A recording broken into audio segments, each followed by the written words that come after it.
Hello everyone, GameDog here, and welcome back to Let's Play Harry Potter and the Sorcerer's Stone for the Game Boy Advance. So, last time we were tasked with going down to the potion storeroom to collect some Wiggentree bark.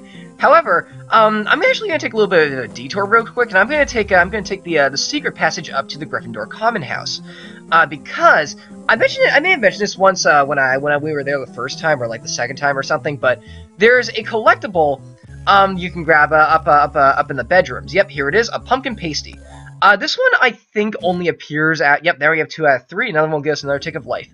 I believe that one appears only after a certain period of time, and I think this is the earliest you can get it. I don't know, just grab it then, basically. I mean, it's there, it works, so there we go. Going back down, you know, I always like it when games include like shortcut areas like that. Like, keep in mind that was like that cut the trip from the 7th floor to the 3rd floor. That basically cut like 4 floors basically, if I'm doing my math right. Which I don't I am whenever I play video games, but whatever.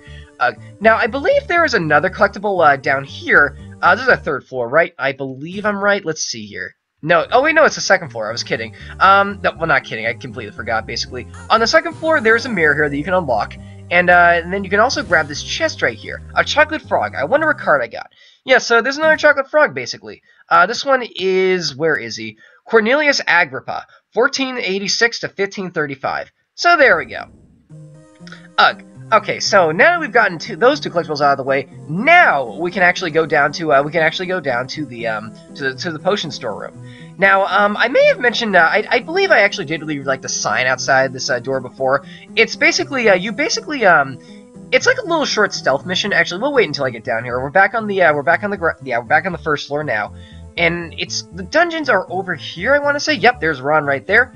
Harry, I'll keep watch up here, while you try to sneak into the potion storeroom and find the Wiggentree bark. Watch out, though. I saw Snape prowling about earlier. Okay. Now, okay, let's light up this room, basically. Now, this is technically a stealth mission. I'm actually going to save here real quick. This is technically a stealth mission. However, it's so short that you might not even notice that it is. Yeah, we have, like, teachers running back and forth. If they see you, they will deduct points, so just be careful there. And now we're in the actual storeroom. The door is just magically open, basically.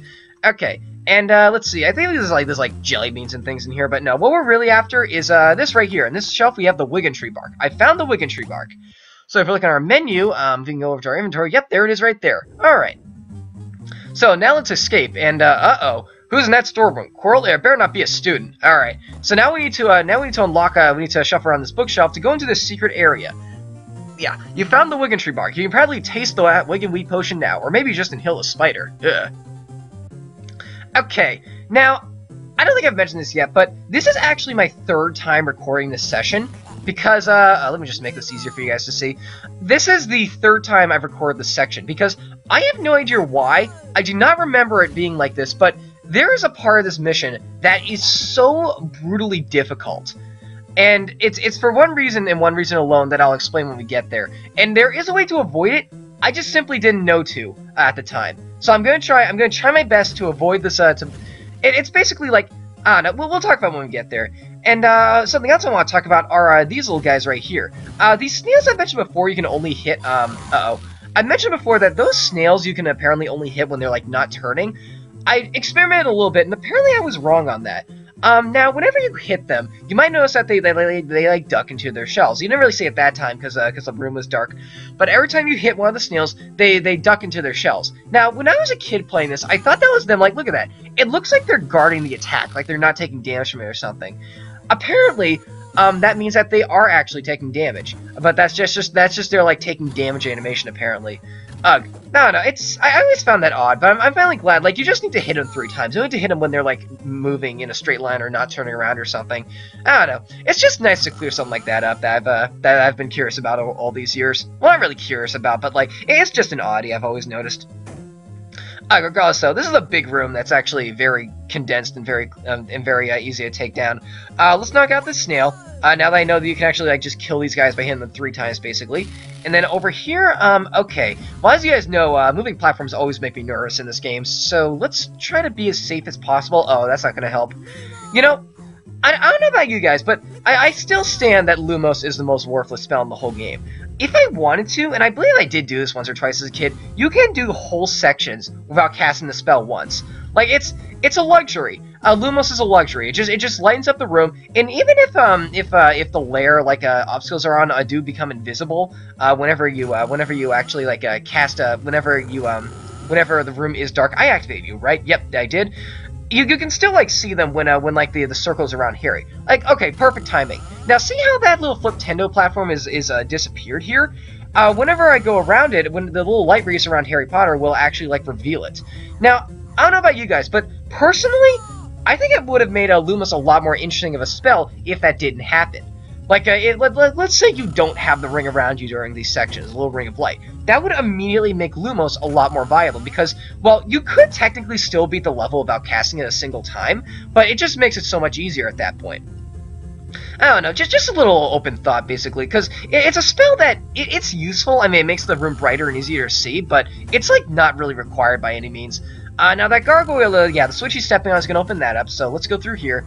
And, oh yeah, enemies too. They just become a little black outline in the dark. What if they became invisible? Like, that would make me, oh, that looked like it should have hit him. That would have made, oh my goodness, I'm so mad right now. That would have made, Lumos a lot more viable too, because you'd kind of need to use it, or else you're going to start taking damage from, like, the darkness, like it's that one level from Light Crusader or something. I really like Light Crusader. Alright, let's take out these blue gnomes right here. And then, let's see, I'm going to take you out again. Oh my goodness, come on, do it, please. There are three gnomes here, I believe. The third one, another problem I do have is screen crunch, but that's more of a Game Boy Advance thing. There are a number of games, there are a number of games of screen crunch that I do have problems with, regardless now. Now, this section, if there's any advice I can give you, oh, that looks weird. If there's any advice I can give you for this section, stay on the right side of the screen at all costs.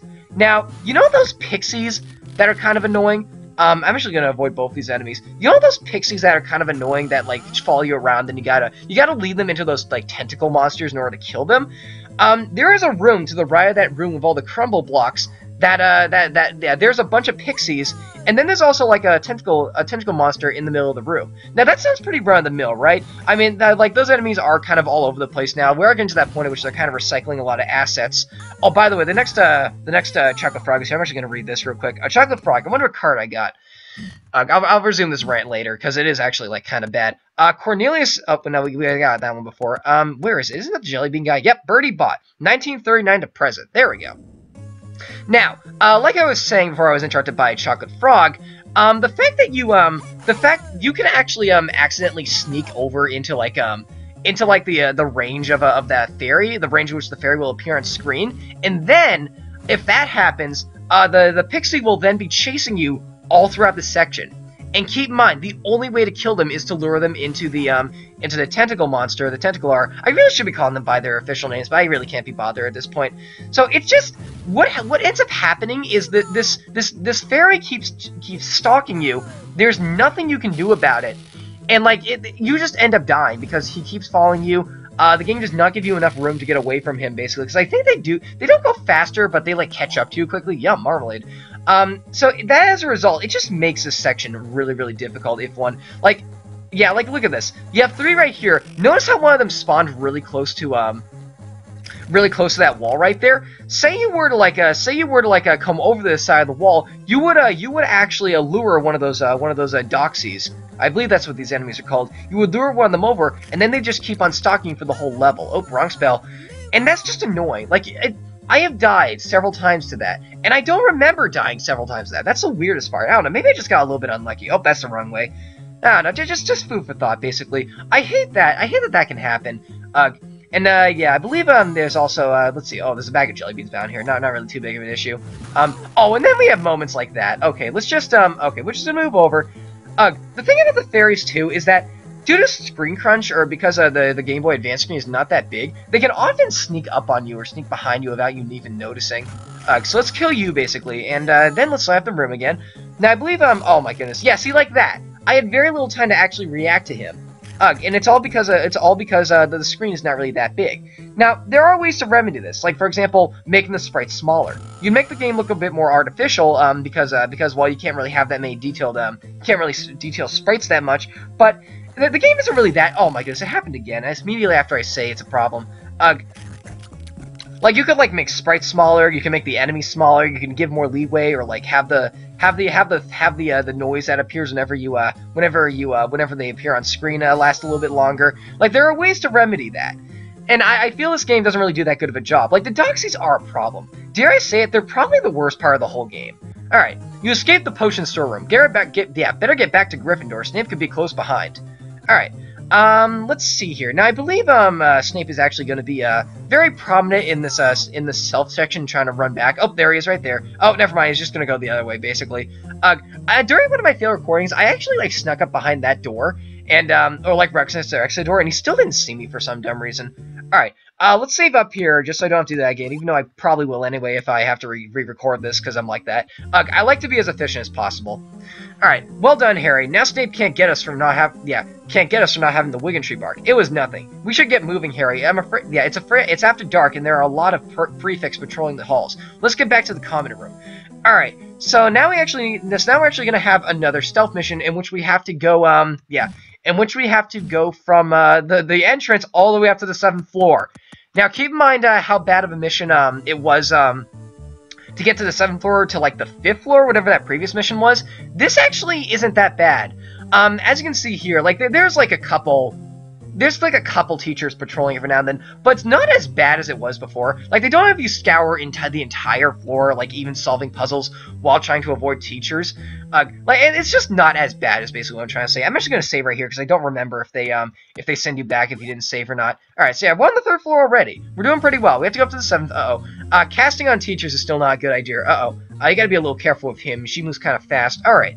And then up here, let's see. I believe at the 5th floor, actually, we're going to be deviated a little bit. And, yeah, I believe over here is a teacher. Yeah, he's just flat out blocking the area. So we actually have to come down here, and we need to go through this area. So now we're in another dungeon. So that's like 2 dungeon areas right off the bat. Like, this is a lot you have to do in a very short period of time. But regardless, though, I'm actually going to move that for the time being. I believe we have to come down here, because I think there is another, I think there's another, oh my goodness. I think there's another chocolate frog in this section. Let's see if I can go up here and knock this little Gryffindor plate over. Well, not Gryffindor plate, the Fliptendo plate, basically. Yeah, they could have been manufactured by Gryffindor, I don't know. Regardless, though. Let's knock this thing up. Let's see. That's gonna activate that little, whatever that switch is gonna activate, it's gonna be permanent now, because there's now a big barrel right on top of it. And I also believe up here, do I want to come this way yet? I want to say, oh, what's up there? That could be, yeah, that's the chocolate frog right there, so we gotta go up that way, because I'm collecting everything, basically. Alright, let's grab that, and then please let me know, almost died there. Okay, it appears we need to activate that switch, in order to get that platform to start moving. I'm assuming that should be up here. I remember this section being kind of big, but for the most part fairly linear. Oh, that's not going to help. Let's light up the room again. And there's also a lot of crackle blocks here, so be very careful as you go through this section. Is really all I can say. Is there anything over here? Nope. Okay, then that just wasted my time basically. Let's see. You're going to be let's just sneak across real quick, and then there should be another platform coming out this way. Yeah, I wonder if you can renew Lumos, like, so you don't have to cast it twice in a row in succession. Oh, that almost went really bad, actually. All right, now I do also believe that another Fliptendo plate. I do also believe that these areas do actually respawn. Okay, or maybe they don't. I just have to be a bit more careful, basically. Let's wait for that platform to come down, and then let's try to, let's see here. Is that close enough? Okay, now, okay, that went pretty well. And I think this is going to take us all the way down to where the chocolate frog was. There we go. A chocolate frog. I wonder what card I got. Alright. This should give me, let's see, where is he? Helga Hufflepuff. Medieval, dates unknown. Alright. So, moving on here. Uh-oh, another dark area. Oh, no! now I gotta wait for that thing to come back. Regardless, though. Yeah, what do you guys think of the game so far? It's pretty good, right? I mean, again, it's not the greatest, but I just like it. There's something about it I really, really like. Okay, let's go around here. I really don't like big pit areas like this, though. Like, anything that presents an instant death in games like this, where you have to do, like, entire sections over again when you fail, are always kind of a problem for me. Oh, that could have ended badly. It felt like I was actually really close to falling off there. And then this should be, yep, that's the final area right there. And now we can actually head back. Let's light up the room again. And then, what are you gonna do when I hit you? You're gonna cause those to move. Okay. So I believe I do actually have to go all the way back now, which is unfortunate. thankfully, I mean, hopefully the areas have Oh, wait, no, I can just run off here. Okay. Okay, so those areas don't respawn, or the cracked blocks don't respawn. I actually never knew that, huh? Of course, again, the game leads you on a mostly linear path, so you never really have to figure out an experiment for yourself anyway, so that's pretty nice. Okay, so going around this way, I do believe we have to go all the way back, which is unfortunate, but it should be a little bit easier than it was before. There's the platform right there. Let's jump on, and then let's actually move onwards. I believe, let's see, I'm going to knock this over. I think that's going to open up a bookcase all the way to the left here. Yes, it is. Anything in here out of interest? No, anything in here. Actually, I can't search that because that interacts in a different way. Little oddities like that also get me too. There we go, though. Alright, that switch you hit before activated these two, and then let's go over here. And, oh yeah, there's the end. Alright. Oh, what's this? I have a mirror right here. Whoa, hello. Mom? Dad? So you, Harry, like hundreds before you, have discovered the delights of the mirror of Erised. I can see my parents in it. The mirror shows the deepest desire of our hearts, but it does not give us knowledge or truth.